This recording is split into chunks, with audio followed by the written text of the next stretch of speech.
Today on Northland Outdoors, we learn about the fastest growing high school sport in the state and possibly the country. And you might be surprised at what it is and what it involves. Then we travel to Wisconsin to witness some of the Northland's most finely tuned athletes in action. That's next on Northland Outdoors.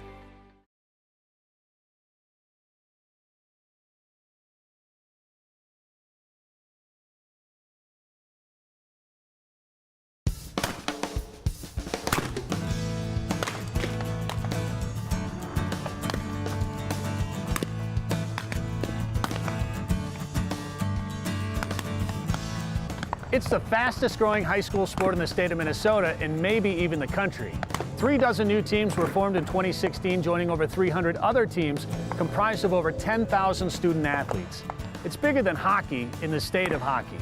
It's the Minnesota State High School Clay Target League. And each year teams from around the state converge on the Alexandria Shooting Park for the largest shooting sports event in the world.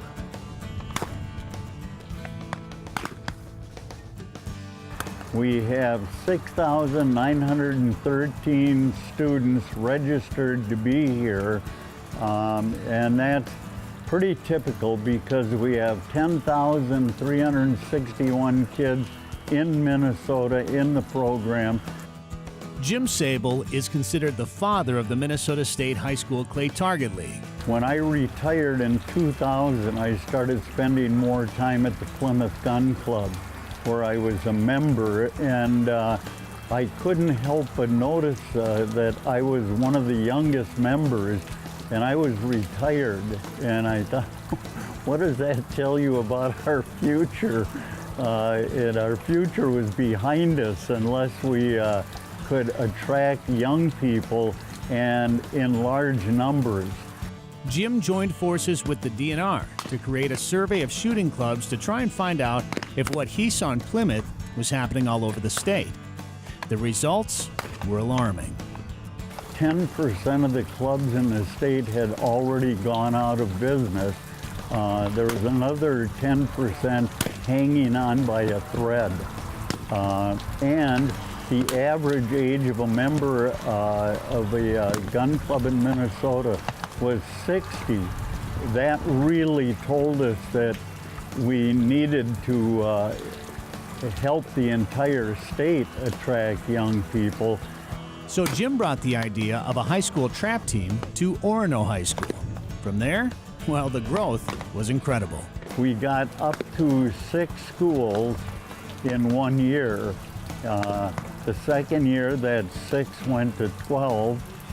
The following year, 12 went to 29, 29 went to 104, 104 went to 257, and so that's why everybody kind of thinks that 2008 was the beginning. 2001 is when the pick and shovel work started. 2008 was when it really started to pay off. Now there are over 330 high school teams in Minnesota, and leagues have sprung up in a number of other states. The question is, why? This is by far the best sport I've ever played. Joey Albertson is the senior co-captain of the Pillager, Minnesota team. It's fun. There's no hard pressure. Out here, you just come out and do your best for yourself, and I think that's what draws a lot of attention to it. It's equal. It doesn't matter. You know, we're co-ed, like there's no split like girls basketball and boys. Like you're together shooting the same, your scores are the same, and it's not where you're just going out with some random friend. Like if parents want their kids to learn how to use gun safety properly and shoot, it's a great sport to get into just because of the safety factor of it, where you have all these people that have been around guns, and it's just an easy way to get them into it. It is the only high school activity in the entire country that is what schools call gender neutral. We used to call that co-ed, boys and girls competing together. On the trap range, there is no separation. The girls shoot right alongside the boys. And one of the best in the state also happens to be from Pillager. When I picked up the shotgun in 9th grade, it was different. It was like a most amazing feeling after I shot my first shell, got my first clay. Ever since then, I've been practicing and practicing and practicing to get to this spot. Caitlin's journey up the shooting ladder has been anything but easy. From tears of frustration her first year to now competing with and beating the best shooters in her conference is the result of hard work and determination. Add in the girl factor, and it makes for some interesting but fun team dynamics. It's just fun for everyone, I think. I don't think of it as more of a competition. I just come out here, have fun with a bunch of my friends. So you don't mind getting beat by a girl? Oh, yeah, I do. It's not just a boy sport, it's a girl sport too, girls. You just get out there, you shoot for fun, and you just have a blast. It's fun beating the boys. You can beat them anytime you want. Because in track, baseball, all this, and like tennis and volleyball, you don't compete against different genders. You go against the same gender. I'm in volleyball and I play a lot of volleyball, and it's a lot of fun, but joining this trap league, shooting against the boys, it's a lot more fun. You know, I think it's just friendly competition. I think whenever Caitlin goes out there and puts up a better score than those boys, of course they're going to razz her a little bit, and you know, but it's all in pure fun. They've never been malicious to her. Actually, it makes them go out there and shoot a little bit better. For Caitlin, Joey, the rest of the Pillager team, and 7,000 other young shooters, the culmination of a season of hard work is the 2016 Trap Shooting Championship in Alexandria. And we'll head back to the world's largest shooting competition when Northland Outdoors returns.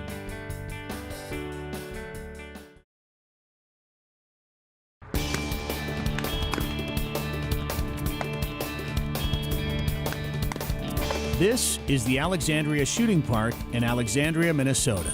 And for 8 days in June, it is home to the world's largest shooting sports event, the Minnesota High School Clay Target League Trap Shooting Championship. For kids like Joey Albertson and Caitlin Luxick of Pillager, Minnesota, this is the Super Bowl. Oh, I'm always nervous. This is the biggest day of the year for us, so yeah, the jitters are getting to me, but I'll calm down as best I can and try and shoot straight. My goal is to shoot my best and try my hardest, get that 25 today, and make first place. Much like other high school sports, teams compete against schools of similar size in 8 different classes. The top individuals and the top teams will move on to the state championship shoot later in the year. But this event is still considered the toughest competition of the year.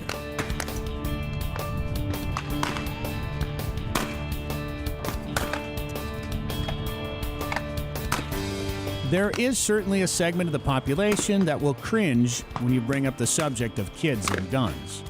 But the Minnesota High School Clay Target League has proven over time that those concerns are unfounded. In fact, in the 15 years it's been in existence, the safety track record is perfect. There has not been one reported injury in Minnesota Clay Target League. Not one reported injury. And safety is our #1 priority. Safety is #1. Absolutely, there's no room for not being safe. We try to strive that every day, every practice. That's the first and most important part of it. Not a single accident or injury in 15 years. No other extracurricular activity can boast that kind of record. It's even more impressive when you consider more kids are competing in the Clay Target League than almost any other activity. And it appears the growth in this sport has no end in sight. We had expected to have 6 states in the program by this spring, and instead we had 12. We have 2 provinces in Canada that have expressed an interest in coming into the program. And just 2 days ago, I got a call from Norway that they are interested in getting into the program. I have no idea how we're going to do that, but I also in the beginning had no idea of how we would have a tournament with 7,000 people involved in it. So it's really getting to be fun. And for those kids who are part of this, the benefits of this activity seem to reach way beyond shooting and breaking clay targets. We have a kid on our squad this year. He went out there the first week and was shooting 7s and 2s even. And today he is our most improved shooter for the whole year. And to see the smile that comes off of his face whenever he comes off the line from today to 8 weeks ago is absolutely a difference. We had one girl, she's just smiling and shooting and smiling and shooting. She didn't really care if she shot a 4 or a 20. She just smiling and shooting. So it was really fun to watch her just be happy to be out there and have a good time. On this day, under less than ideal conditions, including gusty wind and a nagging rain, the Pillager Husky Trap team, led by co-captains Joey Albertson and Caitlin Luxick, finished second in Class A. And while Caitlin beat a whole bunch of boys, including her co-captain, she came up just 2 birds shy of being the top female finisher, breaking 89 out of 100 clays for second place. But Caitlin and thousands of other young shooters from all over the country and beyond will be back next year. Because it's obvious, a sport like this, that includes anyone and everyone and teaches such incredible lessons of responsibility, individual effort, and teamwork, is here to stay. When Northland Outdoors returns, we're off to the woods and fields of western Wisconsin, where man and his best friend do what they both love to do.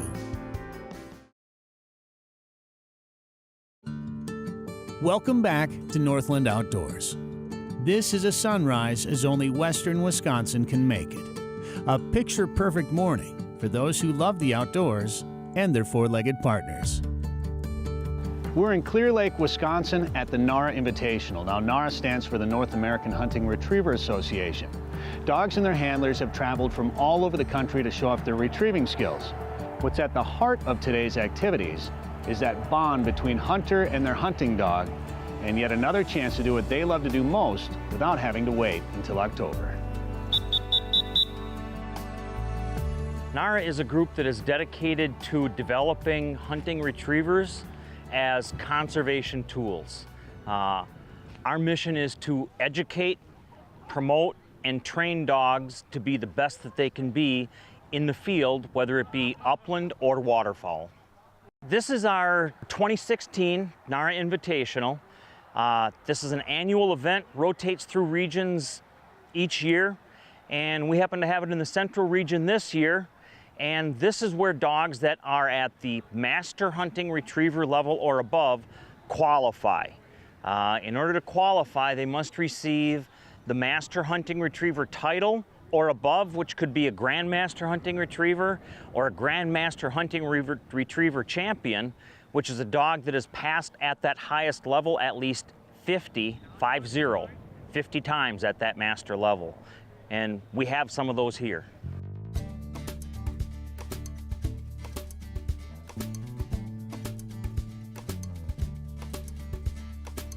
They have a predetermined area where you're under judgment, and they start watching your dog to cover the property or the grounds that they want to see, and they want to see her hunted efficiently like you would as if you were hunting.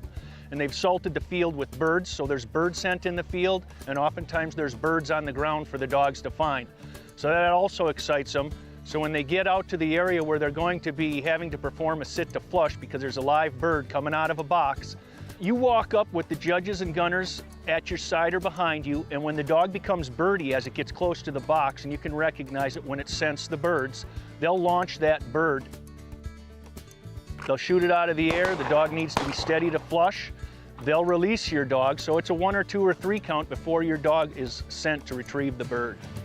Most of the times you want your dog on that bird immediately, and you do not have a sit to flush. What we're being tested for here today is the partnership between the handler and the dog, and showing that the dog is under control. And that's a big part of the senior level, that your dog is under control at all times and you work in concert to retrieve game. I was introduced to this through Dan Hove at a hunt competition, and he had a dog that was so grand I couldn't believe a dog could handle and hunt so wonderfully. As soon as I was done with that competition, I was hooked about wanting to have a great dog. And the people that I'm associated with here at Nara make it such an enjoyable experience. It's like a family, and all these people love their dogs and they love training, and this is a great way to keep your dog in shape in the off season. So for all those reasons, I'm hooked, and anyone who tries this, they'll be hooked too. I'm Karen Lowe from New York, Central New York. My husband's an upland hunter and has always wanted a dog. Neither of us grew up with dogs when we were growing up. And he was working long hours, and I had no interest in having a dog in the household. And you know, when he retired, he was going to be able to get a dog, so he did. And we hunt him aggressively during the hunting season. It's like it's a family thing. And the whole thing is coming from where I didn't want a dog at all. He is such an integral part of our family, and the whole idea of watching him develop as a hunting dog has just been, I just didn't have that, I didn't know it was going to be that painfully wonderful, seriously. And he is 9, and I mark time as the years go by. So far he's slowing down, but the athleticism is still there, so yeah. That's Max, that's us. You don't have to be around this group long to sense the deep bond between dog and owner. Unlike professional field trial dogs who only leave the kennel to train or compete, these dogs are best friends and family members who also happen to be really good at what they do.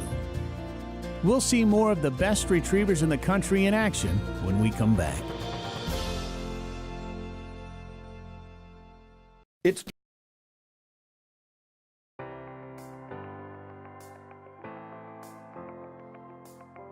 Nara was formed in 1983. And Nara is the oldest hunt test organization that there is. So essentially this is our 33rd year. We've experienced growth and reduction, some of it along with times of the economy, and we are definitely in a resurgence of growth with an increase in membership of almost 50% in the last 2 years. Today's testing was split into 2 upland game scenarios. The first being quartering, covering ground and holding to flush. The second is a scent trail test. With the dogs out of sight, a judge drags a bird along a predetermined trail. The dogs are released and with no direction from the handler must rely solely on their sense of smell to lead them to the dead bird. Yeah. Nice job. Nice job. There's nothing like Nara in which you have to expect the dog to mark and be under control and then be independent in the field. An upland hunt is basically the dog working and then also like being controlled, you know, by the handler so you get a good shot off. So Nara is the only organization that puts all of those things together and makes you prepared like me to go out and do waterfowl shooting, you know, hunting or retrieving ducks, which we do now at duck shoots and whatnot. Never would have happened without Nara and the other dog programs, but really this organization is really truly a hunting organization, which I really appreciate. You know.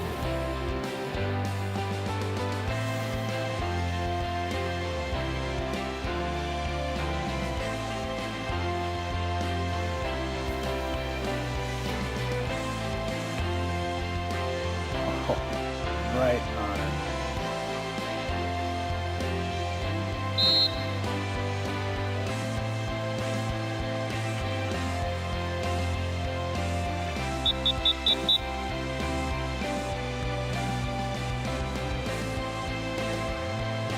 Nice job. The impact that participating in these games and hunt tests for me is it's changed my life as a dog owner, as a guy who understands what's important and even how to hunt properly using the wind to your advantage.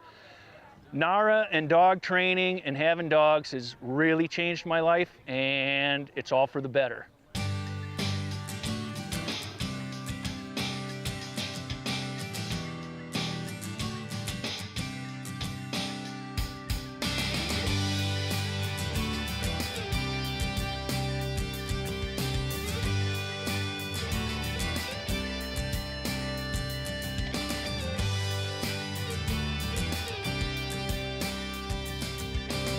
I see people that absolutely love their dogs and are devoted to their dogs, and nearly everyone that you see qualified for an invitational and attends the invitational is truly dedicated to try to find the ceiling, if you will, on that dog's abilities. Just absolutely devoted to hunting, waterfowl, upland. Some people are avid in both, and along with that hunting becomes their feeling for the dog of wanting to get that dog to be everything that it can be. Just watching not only my own dog is a blast, but seeing all these other great dogs and knowing what it's taken for these people to get here and the time that they've put into it. You know, you really can't keep track of your time. And it's like I've shared with you, if you're doing a little bit every day, you can turn out a champion dog that can reach to the top levels of Nara. They are extraordinary athletes and incredible retrievers. But more than that, they are best friends and family. At Nara, they can be both. And for these owners and their dogs, it's a way of life in our Northland outdoors.